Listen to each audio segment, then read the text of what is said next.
from my era is gone. They all passed away. Everybody that was, coming from the time period I came from, I was the last one. They was kind of before me, but it's all the same era. It was the sad music. Everybody from my era is gone. How Trippie Redd outlasted everybody in his era. And man, Trippie Redd has been in the game for at least 6 years now, and that's pretty good. But the first thing I just want to talk about is how he just surpassed everybody in the XXL freshman list, and that's the first topic I'm going to talk about. Let's talk about Ski Master Slump God. He had the rise with XX Tentacion, and he just decided to not drop very much music. Like, his last project was 2 years ago, and I guess he was never really like an albums artist. He dropped a few mixtapes here and there, projects and stuff like that, but he never reached his full potential, other than being XX Tentacion's sideman. And I love Ski Mask the Slump God's music. Like, he's fire, but he just didn't drop enough, and he lost a lot of steam. He's looked at as more of kind of like a legacy act right now, but I still respect him. And Little Pump had arguably one of the shortest but biggest runs when he was like 16, and he had a humongous rise, having like Gucci Gang going like all the way to the top of the charts and stuff like that. He had Little Pump 1, Little Pump 2 and stuff like that, but he's just really gone now. Like, he's literally gone. Like, he in early March, he actually dropped a project. No one even talked about it. He's just gone. And I don't really blame Little Pump. He got the hype super young. He got the hustle in, you know what I mean?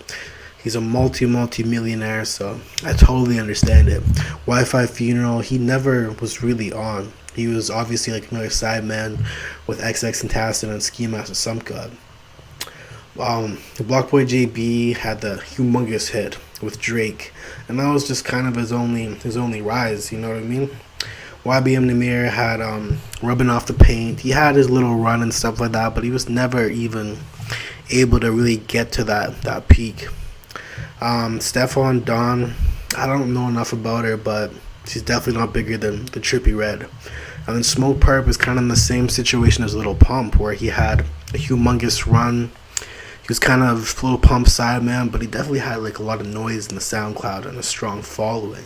But he never reached the peak of Trippie Redd at all. And then Jid, I guess you could kind of say he's still in the same class as Trippie Redd. He's doing pretty good for himself. He's selling about like 30K first week, so Trippie Redd definitely surpassed him mainstream wise. He's got a solid fan base. But another thing I want to mention is Trippie Redd was kind of known for as like an emo rapper, emo singer, and in that case, we lost a lot of emo rappers, you know what I mean? XX Tentacion, technically. We lost Lil Peep early on, and we lost Juice WRLD. And Juice WRLD was the biggest artist for the whole emo rap movement. And then once Juice WRLD passed away, emo rap was pretty much over. So the only rapper right now that makes emotional rap is Trippie Redd. But one thing I do want to say about Trippie Redd, why Trippie Redd is relevant right now, is he's super versatile. Let's just go to all of his projects right now, and he's just very, very versatile. Like, his most recent project, Mansion Music, was a straight up like kind of a rage album, and Trippie Redd was one of the founders of making the whole rage sound. So him sticking to that, being so versatile that he kind of just finds a new sound.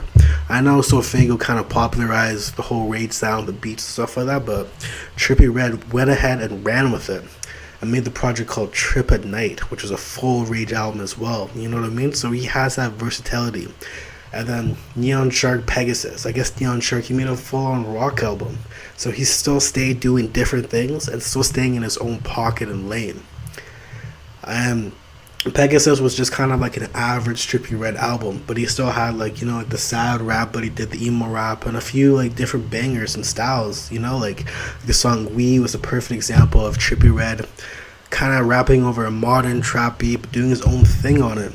And then his other projects, like Love Letter to You 4, it was straight up emo rap kind of stuff like that, and he just has his own style, and he just ran with it.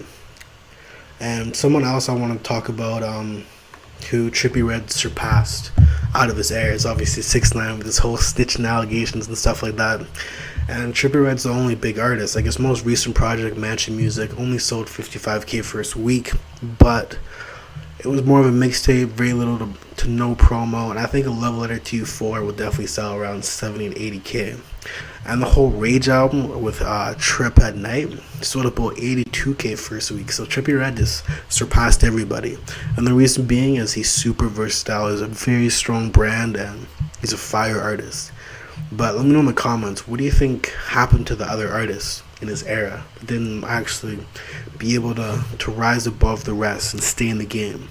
Either than Juice WRLD and XX Tentacion and Little Peep with them passing away. Let me know in the comments, like this video, and subscribe.